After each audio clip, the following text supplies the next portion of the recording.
Alors je vous propose de faire une pause récapitulative avec ce tableau qui résume l'essentiel de notre parcours. Chaque ligne correspond à une dimension du rapport au travail et à l'autre.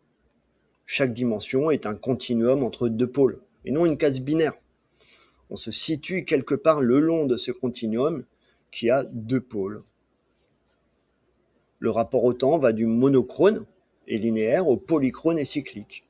Le rapport au travail, de l'accomplissement de soi au devoir communautaire. L'ambition va de la quête de distinction à l'humilité, qui préserve le lien collectif. L'autorité, d'une faible à une forte distance hiérarchique, jusqu'à la légitimité du manat. La communication définit des contextes faibles et explicites et des contextes forts et implicites, et on se situe quelque part sur le long de ce continuum.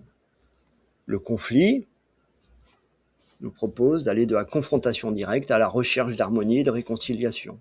L'opposition individu-groupe nous situe entre un individualisme et un collectivisme.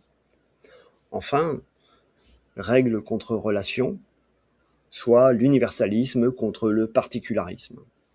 Deux messages avant de poursuivre. Premièrement, chaque société se situe quelque part sur chacun de ses axes. Et le profil ainsi dessiné forme un système cohérent. Deuxièmement, ces axes ne sont pas indépendants.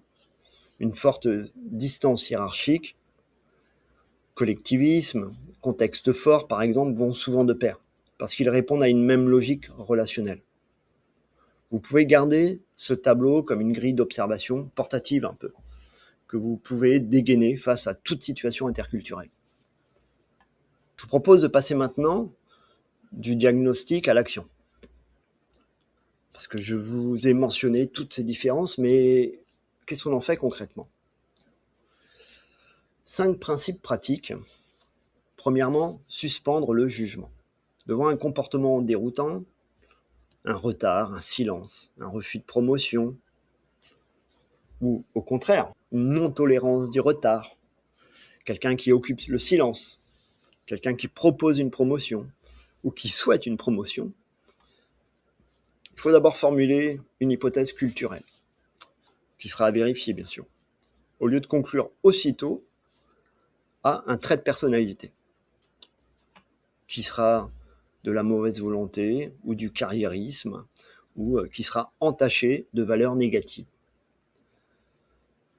Ça, c'est la première, mais la compétence la plus difficile, car elle exige de douter de nos propres évidences, de nos propres référentiels, de nos habitudes d'évaluation. Deuxièmement, il faut calibrer notre style au contexte.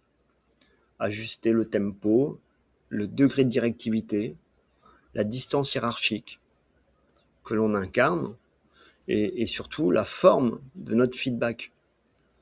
Un reproche public qui fonctionne auprès d'une personne détruit la relation auprès d'une autre personne.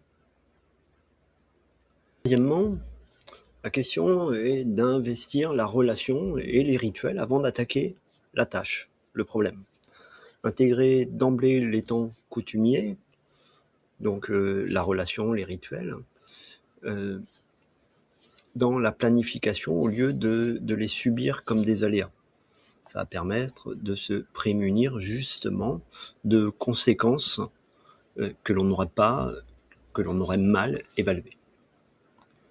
Quatrièmement, il faut traiter les tensions par la relation, mobiliser un tiers respecté, préserver la face, privilégier la réconciliation à la désignation d'un coupable. En ressources humaines, il est préférable de co-construire les règles avec les acteurs locaux plutôt que d'importer des procédures clés en main.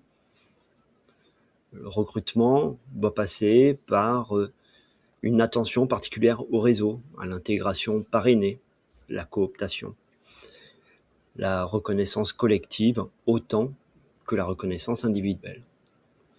Ça peut passer par le dialogue avec des autorités coutumières au sein ou en dehors de l'organisation.